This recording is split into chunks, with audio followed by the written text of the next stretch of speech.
Então a gente precisa muito de aliados mesmo. E como se tornar um aliado? Boa, então isso que vocês estão fazendo. Como chama o canal?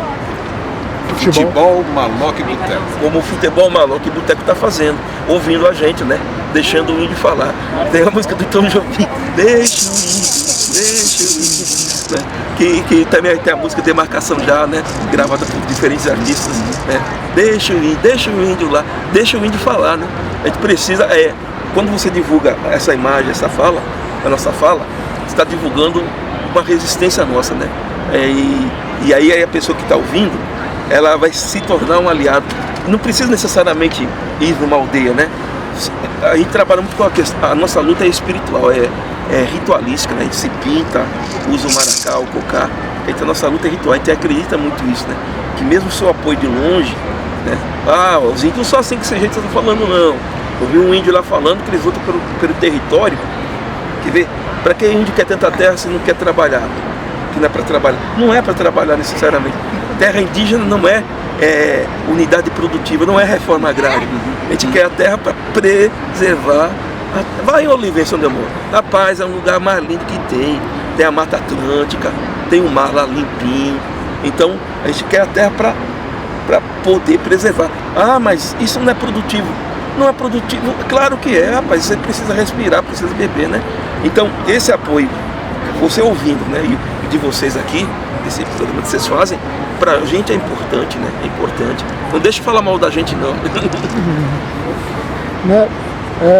Agora falando um pouco disso e de um lado um pouco mais ruim, que também pouca gente sabe também,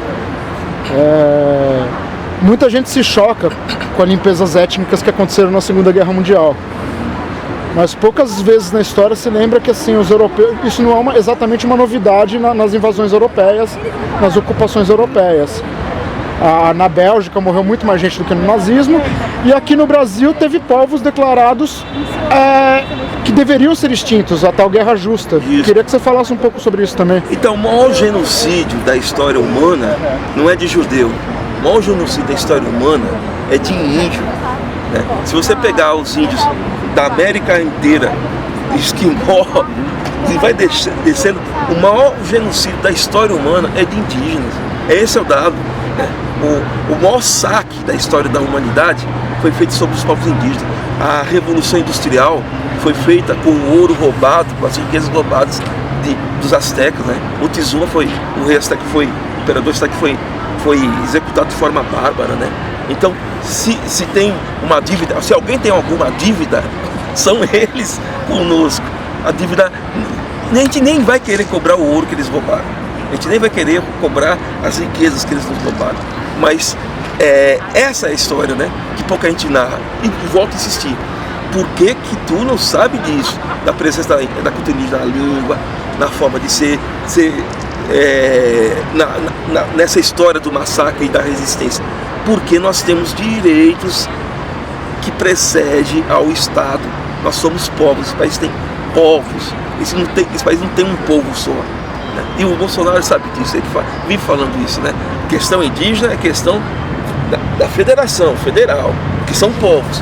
Ele até falou uma última fala, daqui a pouco eles vão querer autonomia do território, né? Por isso que ele fica falando, tá vendo? São influenciados por ONGs. As ONGs querem apoiar os índios para depois pegar pedaços do território brasileiro. É óbvio que não é isso, né? Mas nós temos direito à autonomia e à alteridade ao nosso território, né? E ele sabe disso. Por isso que é uma questão estratégica. Primeiro, para explorar, né, as riquezas naturais, e segundo, que nós temos direito à autonomia. E você não pode saber disso mesmo, né? Que quando você começa a saber disso aí, você vai procurar. Tenta fazer uma pesquisa na sua família, rapaz. Gente, pesquisa aí a origem da sua família, da sua avó, da sua bisavó, de sua mãe, de seu pai. Veja onde que eles vieram. Veio lá das Alagoas, veio lá de Pernambuco, veio lá da Bahia. Que região? Aí perguntou, vovô, lá na sua terra tinha índio? Tinha lá, a sua avó, não sei o que lá. Você vai ver as suas origens indígenas, isso daí, né? Não estou falando que você, caso disso, virou um índio, né? Mas você tem essas origens indígenas, mas isso serve de relação de tu conosco, né? Uma outra coisa também interessante que pouca gente também conhece é o fato de que já se tinha caminhos, já se tinham trilhas entre esses diversos povos, Inclusive essa famosa trilha que saía de Santos e chegava até Machu Picchu. Hoje metade dessa trilha, por um acaso, leva o nome dos algozes, né? Leva o nome de Castelo Branco, Anhanguera, Anchieta, Dutra. E assim, mas eu queria que falasse um pouco sobre essa intercomunicação entre os povos que se tinha antes e que tentaram isolar, tentaram mentir para essa história, né? Por isso o índio, quando chama, isso na América Latina inteira, o índio quando vê outro índio, e aí parente, beleza, parente, porque nós somos parentes, né? Não estou dizendo que a gente vivia numa harmonia, existiam guerras entre povos, né? Antes da colonização portuguesa. Mas é diferente dessas guerras que eles fizeram contra nós, né? Isso foi uma guerra de genocídio. A nossa guerra era guerra por guerra. De vez em quando, o Darcy Ribeiro fala muito isso, né? Existe até uma arte da guerra, uma estética da guerra, né? E existiam as formas de comunicação. A maior delas é a lendária Peabiru. Peabiru é uma estrada que tem várias ramificações. Uma, e a principal, passava por São Paulo. São Paulo, ele não foi escolhido ocasionalmente pelos jesuítas, né? Planalto. Aqui é o Planalto. Dentro do Planalto, diz que tem a Serra do Mar. São Bernardo da beira, da borda do campo. Da borda do campo. No Planalto, o plano mais alto é onde fica o Parque do Colégio.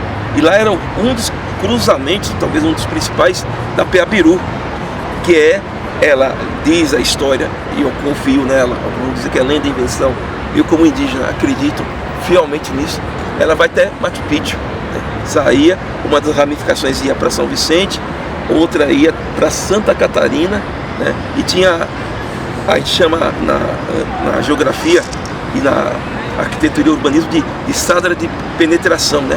Que é de longa andada, e tem as estradas vicinais, uma passada no Tantã, vão criando essas ramificações. Os portugueses e jesuítas usaram os caminhos indígenas, né? Índio não é burro. Índio sempre anda do lado do rio, que se andando do lado do rio, você sabe, o norte, o sul, leste e oeste, você tem a pesca, você tem a caça e você tem a água. Então boa parte dessas estradas seguiam as rotas do rio, Tietê, Paraná, e aí vai, né? Até chegar lá em Machu Picchu, né? Então isso não é só uma lenda na fala de Síndio aqui. Isso é algo que realmente existia.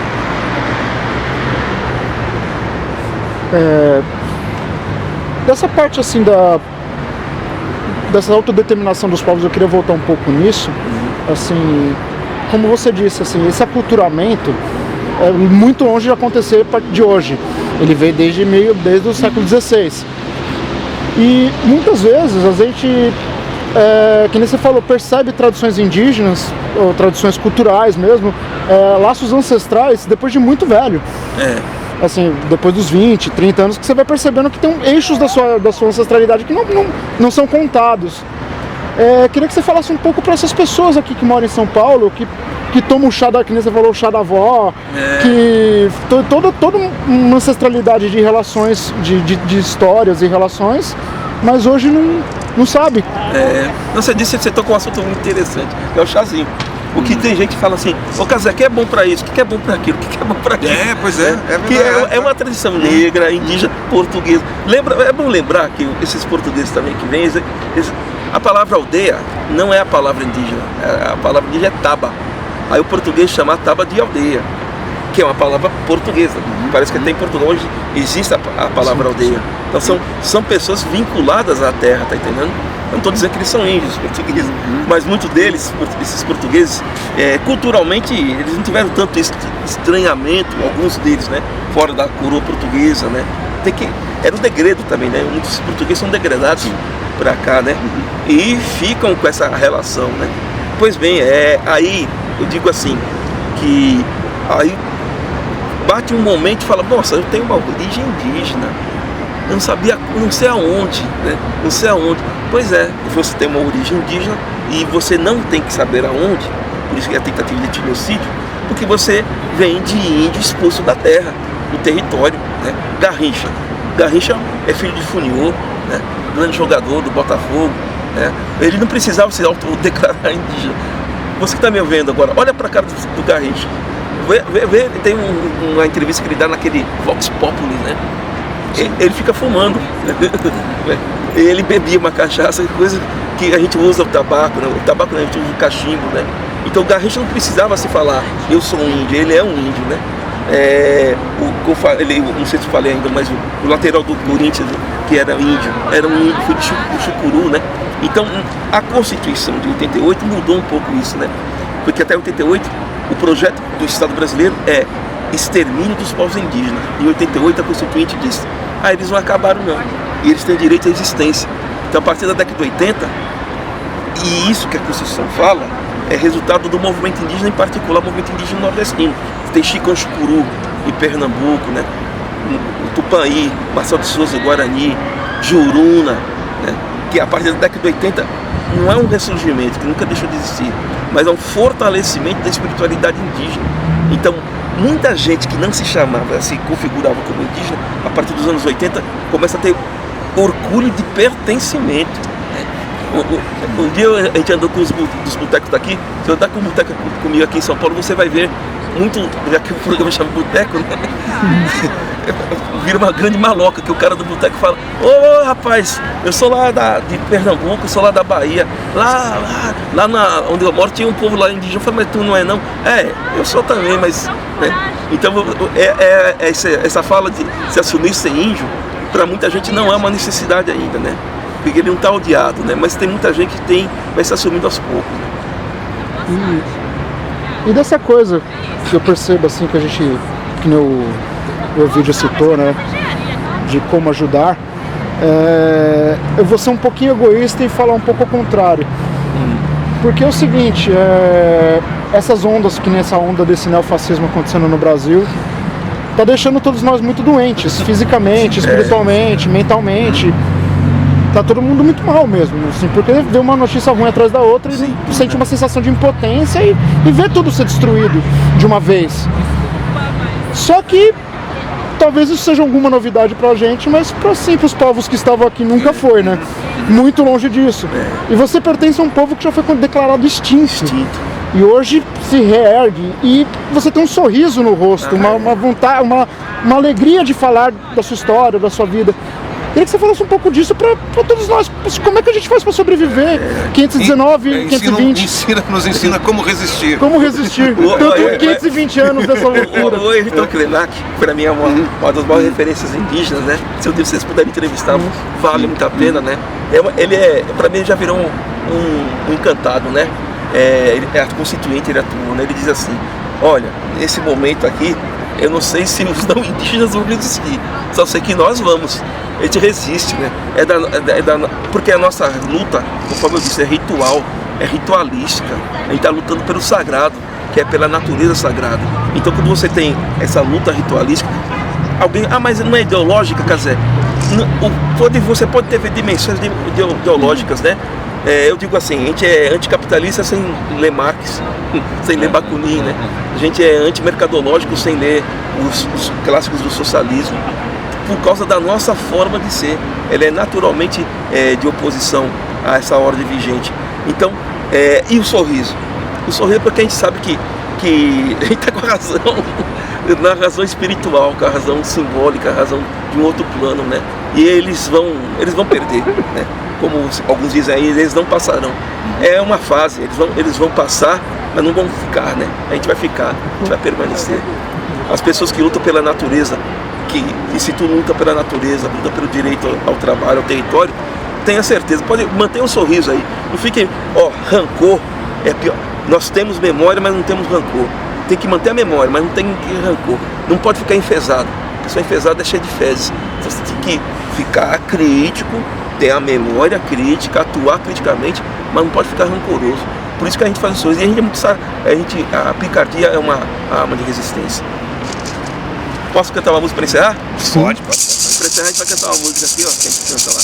Moramoranga, supé, acó, opabamoamba, iandé, icori, ó, iquejepi, iandé, memeia, quissé, demarcação, já, auere, ainte, uecatu, lite. Obrigadão. Valeu.